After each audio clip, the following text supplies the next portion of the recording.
morality, sacrifice, justice. Many aspire to these ideals and live their lives towards such endeavors.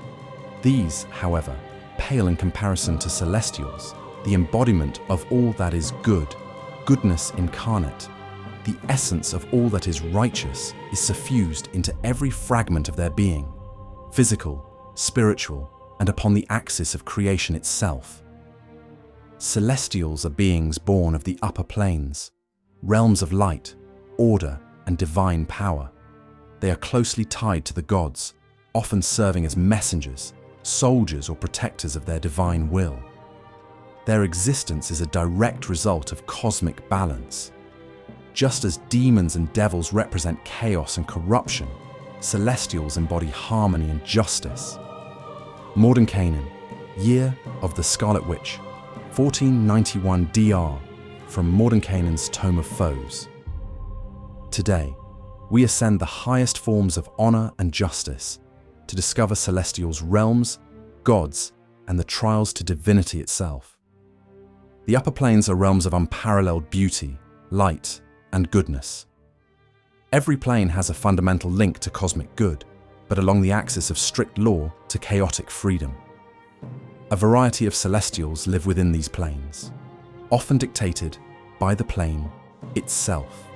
Mount Celestia, also known as the Seven Heavens of Celestia, to many upon the material plane. This is the most well-known upper plane, the antithesis to the nine hells, the plane of splendor, of ultimate good and law, of understanding and mercy. Celestia exists as a single sacred mountain rising from an infinite sea of holy water to incomprehensible heights. Within, justice, kindness, order, grace, and mercy reign supreme, and all things of good, law, and beauty. It is a promise of betterment, ultimate union with good, and law for those who prove worthy.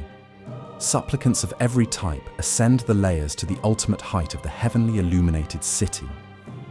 Bahamut, lord of metallic dragons, resides here, as does Hieronius, god of valor, Moradin, lord of dwarves, as well as Yondala, goddess of halflings.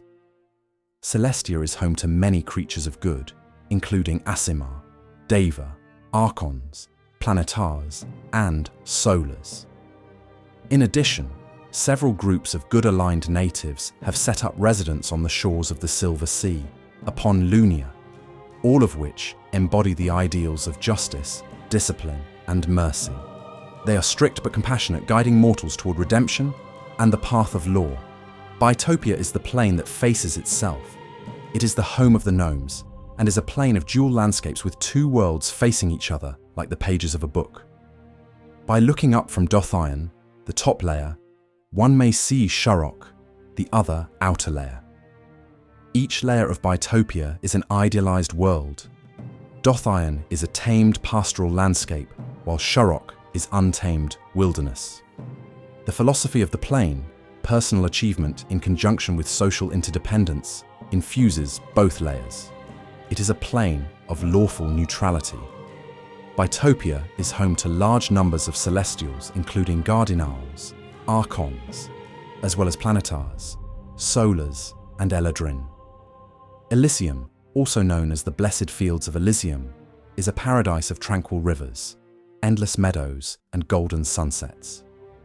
It is the source of the river ocean, place of ultimate goodness, and a land so pleasant one would never want to leave. It is a resting place for spirits who lived lives of kindness and heroism without seeking personal gain. It is the most singularly devoted to pure goodness of all upper planes, untangled by the dichotomy of law or chaos. Elysium consists of 4 layers strung together by the myriad courses of the river Oceanus. The first layer is the most like the material plane, with sweet-smelling pines and flowering trees along its banks, giving way to open meadows and rolling fields.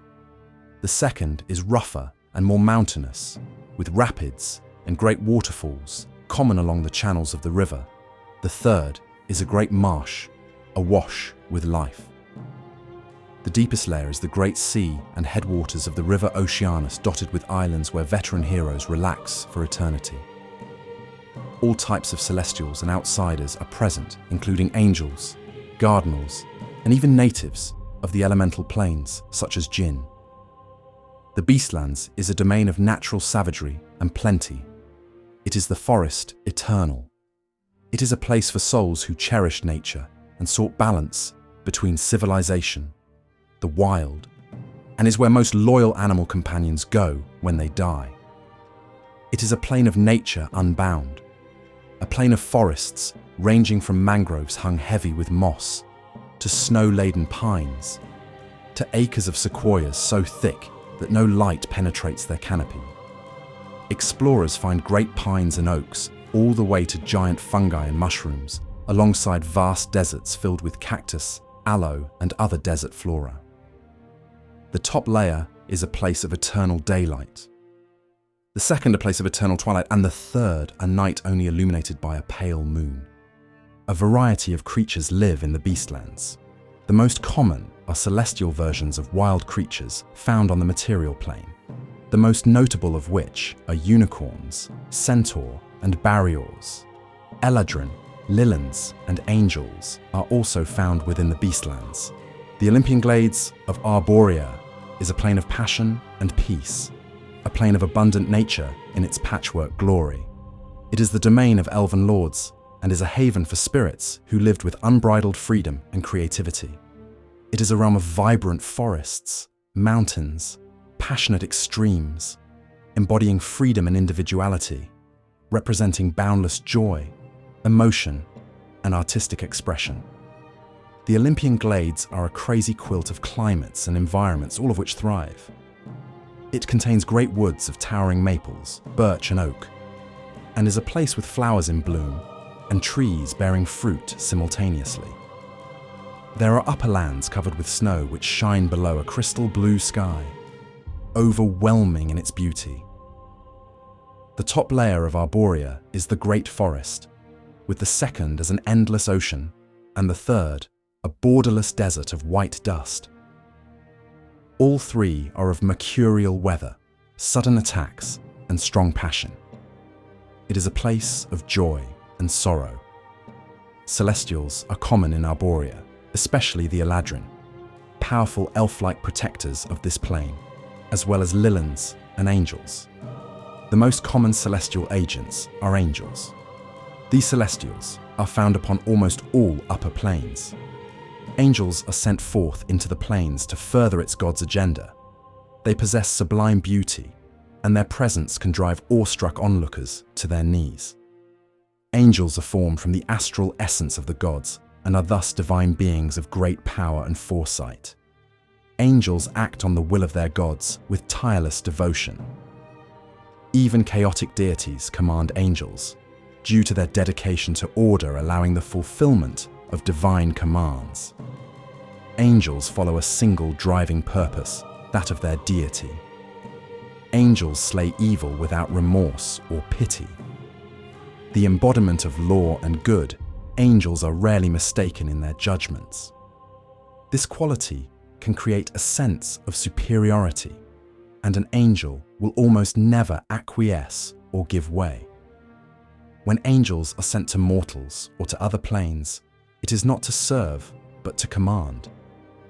Angels are most commonly found in three varieties: Devas, Planetars, and the mighty Solars. Devas are the messengers of the gods, sent to deliver divine decrees or intervene in mortal affairs. They are often shape changers, taking the form of mortals to offer guidance or protect those in need. Despite their divine nature, Devas are approachable, acting as gentle mentors, and also act in a capacity as defenders against evil, particularly in the case of fiends, extraplanar threats, or undead abominations. Deva are humanoid in form, but this form disguises their celestial origin, standing at between 6 to 7 feet and exude a radiant beauty.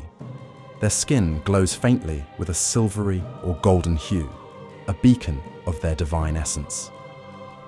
The exact humanoid appearance often depends on the deity they serve.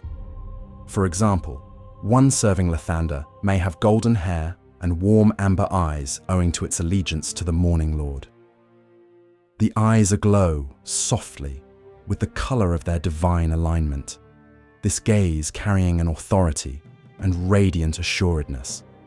The vision of a Devar is said to pierce absolute darkness, detect magic, or the presence of evil. Some note that these beings seem adept at determining the cosmic alignment of any creature they encounter.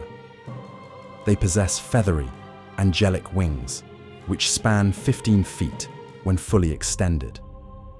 These wings, which may be white, gold, or silver, allow graceful and effortless flight, all while shimmering faintly. Magic, both to heal and harm, are the forte of the Devar. They are able to heal with a single touch or wield divine magic granted by the gods.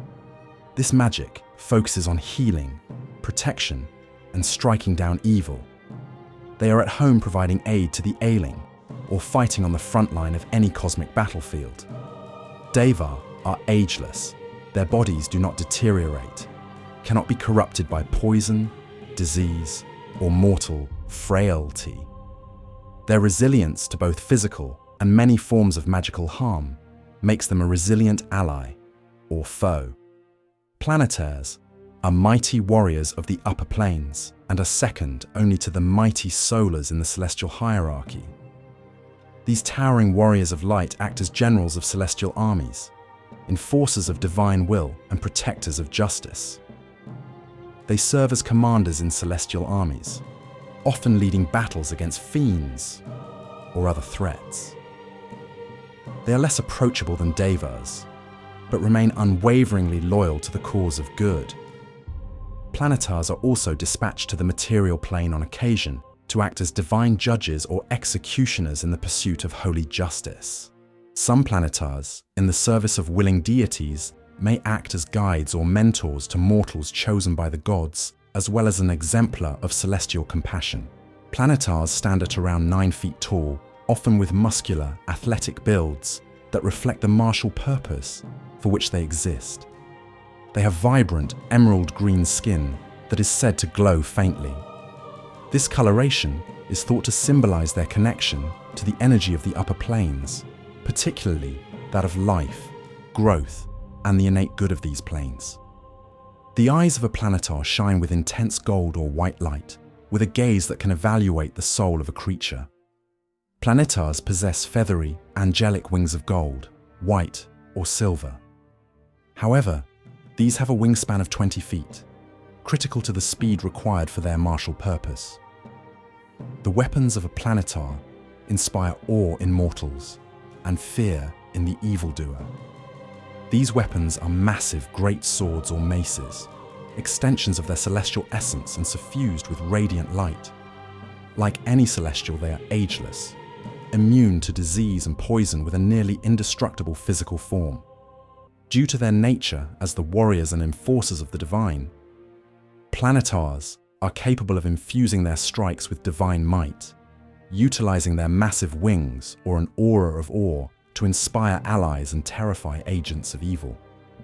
They possess an innate ability to detect the truth, discern lies, and the presence of evil. With their holy wisdom, they make exceptional healers able to cure any disease, ailment, or injury, as well as raise the dead.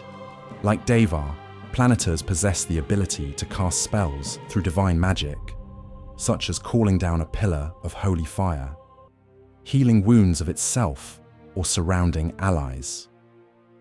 The solar is godlike in its glory and power. They are considered the most powerful of all celestials, the pinnacle of divine might and perfection. They are the champions and avatars of the gods themselves, unparalleled in strength, wisdom, and authority. It is said that only 24 of these divine beings exist in the multiverse, and their appearance in any quest or martial campaign marks a moment of profound importance. They guard the celestial realms, are agents of divine intervention or avatars of divine wrath. They often act as leaders in the eternal struggle between good and evil, acting to hold back the forces of the abyss and the nine hells with unmatched might. Solars are the physical embodiment of divine perfection, with an anatomic makeup that reflects this. They are 9 feet tall and are physically imposing. Their muscular, flawless physiques exude celestial power and authority. Their skin glows with a divine radiance, usually shimmering in gold, silver, or alabaster hues. This radiant light is a constant reminder of their celestial origin. A solar's eyes glow with pure, radiant light, reflecting the endless wisdom gathered over eons of existence. Solars boast massive feathered wings with a wingspan exceeding 30 feet. These wings shimmer with divine energy, often blinding to any who look upon them. They have no imperfections and have been said by scribes to be made of shimmering strands of light or fire, depending on their divine alignment. Solars wield weapons of immense power, infused with their own celestial essence and radiance. These weapons may be massive artifact-level greatswords or longbows, the antithesis to creatures of evil or chaos. Solars are unmatched defenders of divine law. Their abilities blend overwhelming physical might, divine magic, and supernatural awareness. They possess godlike strength and agility, flight, and immunities to magics that may charm, frighten, pose, disease, or poison. This, along with supernatural resistances to magical attacks, as well as an almost legendary endurance to magics and effects upon their person, make them undeterred by almost all impediments. As divine agents, solars wield divine magic, far beyond that of mortal spellcasters. The magic of a solar is focused upon healing, protection, and the destruction of evil. Their magic is innate, fueled by their connection to the gods. These beings are constantly aware of the presence of fiends, undead, or other extraplanar beings. They may resurrect a deceased creature or communicate with their deity directly. They can call forth bursts of radiant light or holy fire to obliterate evil. They move with unmatched speed, capable of magical teleportation, searing bursts of divine energy, or a gaze so pure it may blind those who cannot resist. The upper planes find many other celestials as inhabitants. While angels act as the direct messengers and stewards of the gods, many other celestials call the upper planes home, or act in the service of higher celestial beings, or the gods themselves. Unicorns are beautiful and otherworldly, with a striking appearance that immediately marks them as magical and divine beings. Unicorns have an equine form, resembling elegant horses with powerful muscular bodies. They are slightly heavier than typical horses, standing at about 8 feet tall and weighing 1,200 pounds. Their coats shimmer and are impossibly clean. They glimmer in the light, often appearing silver, white, or even faintly incandescent. The defining feature of the unicorn is its single spiraled horn. It is the focus of its power, a shard of divine magic wrought in spiraling ivory. Wands of unicorn horn channel powerful magic, while unicorn horn weapons strike with divine force. Powdered unicorn horn can be worked into potent potions, scroll ink, or as a component in eldritch rituals. Unicorns possess golden hooves, which shimmer with a metallic gleam which leave no marks upon the ground if the unicorn so desires. Unicorns exude an aura of calm and serenity, smelling faintly of wildflowers or spring rain. Unicorns are powerful creatures, blending combat prowess, divine magic, and innate celestial abilities. The unicorn can utilize its horn to make devastating, goring strikes imbued with radiant energy.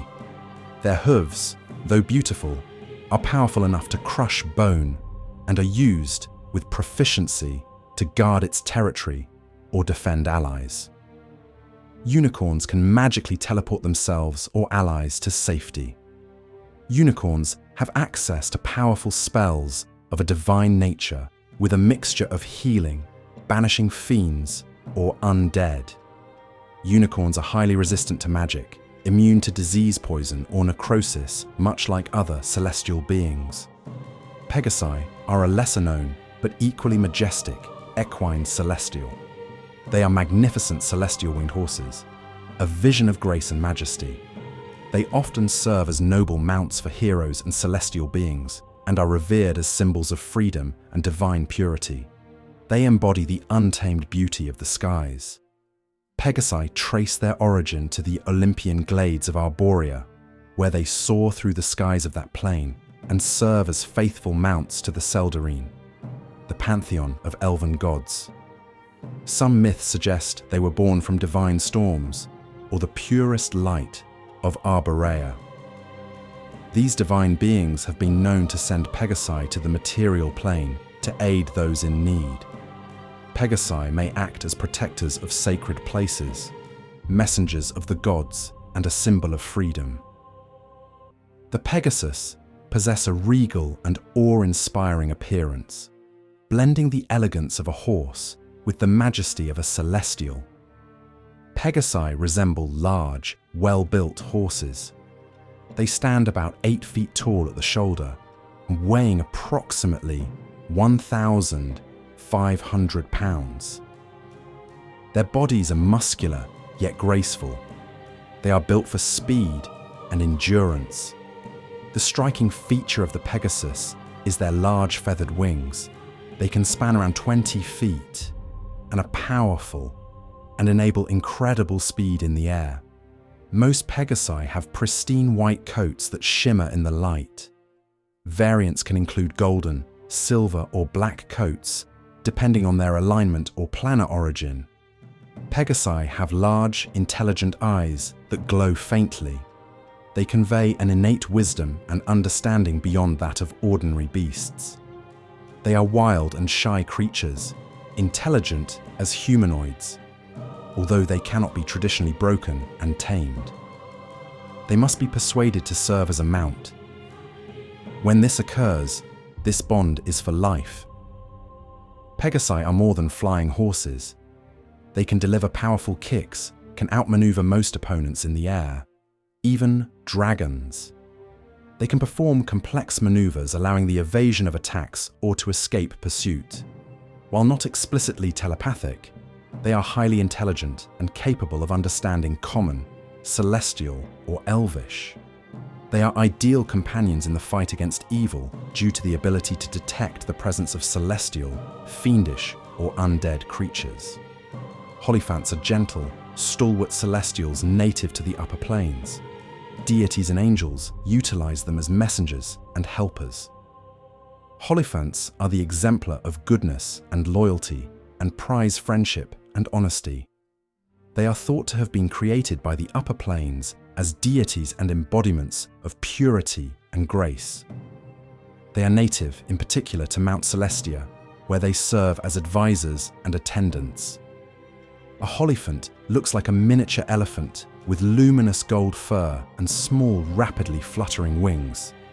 These wings not only hold it aloft, but propel it at great speed. Although kind, a holophant will not witness an evil act without punishing the malefactor. They are known to test the moral fiber of those they encounter, offering advice to the virtuous and stern lessons to those who stray.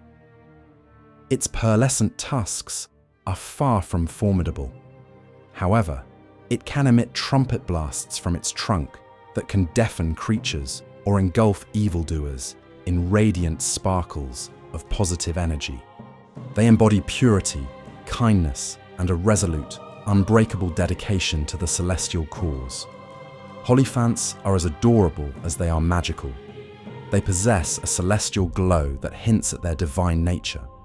A holophant is a small creature, about the size of a house cat. They stand at no more than 2 feet tall and weigh about 30 pounds. Their diminutive size belies their incredible magical power. Their bodies are covered in soft golden fur that shimmers faintly in the light. They have the shape of an elephant, with trunks, tusks, and floppy ears. A Hollyphant typically has delicate feathered wings, slowing a graceful flight. When used at high speed or in combat, these wings shine with radiant light. Hollyphants are far more than their appearance suggests. They wield significant magical power. They can channel radiant or thunderous energy through their trunks, releasing it in a devastating blast. Hollyphants can use their magic to heal allies, restore lost vitality, or even resurrect fallen companions, as well as move across the plains. Metallic dragons are among the most powerful and noble creatures in the multiverse, but even they can transcend their natural forms through the divine influence of Bahamut, the Platinum Dragon. When a metallic dragon reaches the peak of its power and devotion to Bahamut's ideals, it may undergo a celestial transformation, becoming a metallic great worm, a being of near divine stature that radiates the essence of Bahamut's justice and mercy. Metallic dragons must demonstrate an unwavering commitment to Bahamut's principles of protection, selflessness, and the unyielding pursuit of good. This path often involves centuries of service, defending the weak and battling the forces of evil. Those who prove their worth may receive a vision from Bahamut himself, calling them to ascend beyond their mortal limits. This transformation is not merely physical, but spiritual.